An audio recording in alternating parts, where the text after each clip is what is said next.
আজকের কুয়াশাটা খুবই ঘন, এত ঘন যে বলার না, মানে দেখতেই পাচ্ছেন। তো আজকে আবার দেখব যে কেমন কাজ করে রেঞ্জ ফাইন্ডার।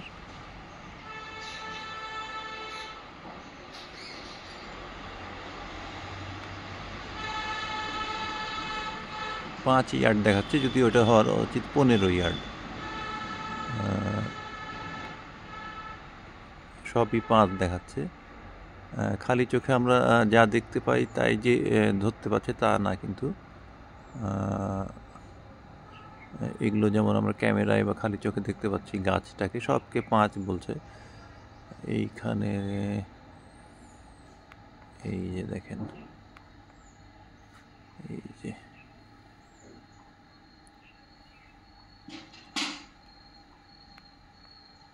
সবকে 5 ধরছে। তার মানে প্রচণ্ড ঘন কুয়াশাতে কাজ করবে না, একটু আলো মানে রোদ থাকতে হবে।